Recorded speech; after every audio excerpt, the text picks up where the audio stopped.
As these billionaires race to become the leaders of a new tourism industry, should investors consider getting involved as well? Well, joining us now to talk more on this is Brendan Caldwell, director of Caldwell Securities Limited. Brendan, welcome back to the show. Thanks for having me, Nima. So what are your thoughts on this race to space? Well, I think it's wonderful. Let's just begin with that.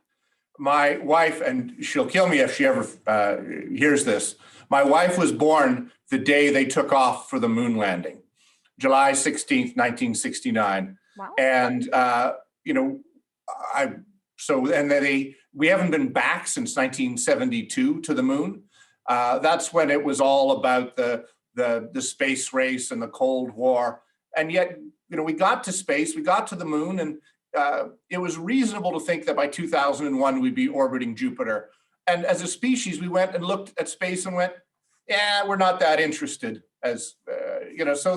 Now we find ourselves, the 52nd anniversary of the moon landing, and now corporate enterprise, private enterprise is actually taking up the mantle. So I think that aspect of it, fantastic.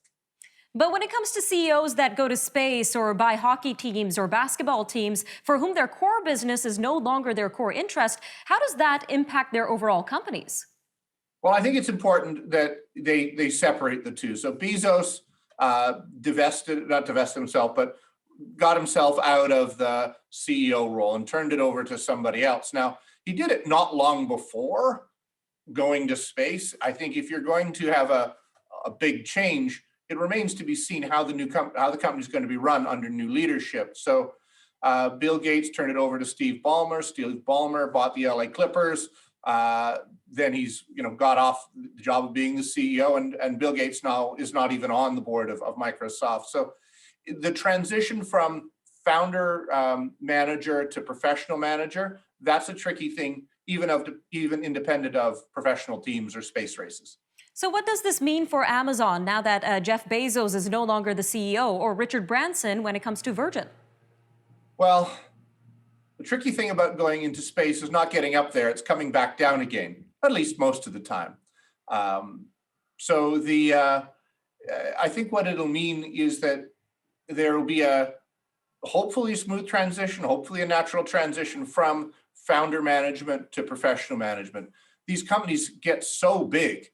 I mean, Virgin is a major conglomerate. Amazon is, I think, the biggest company on the face of the earth, rivaling perhaps only Apple or vice versa. So you've got these companies that were vastly bigger than their owners, maybe even space-oriented owners ever dreamed they would be. There needs to be some sort of professional management to take them over.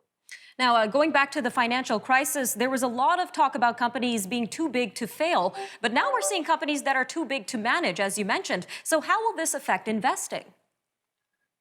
Well, it'll be interesting to see as these bigger and bigger companies happen. There's a wave of consolidation and then breaking up that we've seen for more than 100 years, whether it was the railroads or the oil companies in Teddy Roosevelt's time or AT&T in the 80s. I think there may actually be some considerable value in breaking up some of these conglomerates going forward. So it'll be interesting to see, because you can only get so big before other pressures begin to affect you, governmental, consumer, and competitive, such that agglomeration only makes sense to a point, and then divestiture, breaking up, begins to make sense. So we may see that as the next cycle, perhaps as early as this decade. All right, Brendan, just about 40 seconds left, but what about space? Is space a good investment? Our chairman has a wonderful expression: the second mouse gets the cheese. So space right now is very early stages. It'll be like the internet was 20, 30 years ago, hard to make money there. Now, like the internet is now, hard to make money anywhere else. So yes, longer term, I think space will be an excellent investment, but it'll be a while before we see how that actually can be monetized. In the meantime, I think these adventures are wonderful, not just for the companies, but for mankind, for humankind to stretch beyond our little imaginations to think about something bigger, perhaps as big as the universe.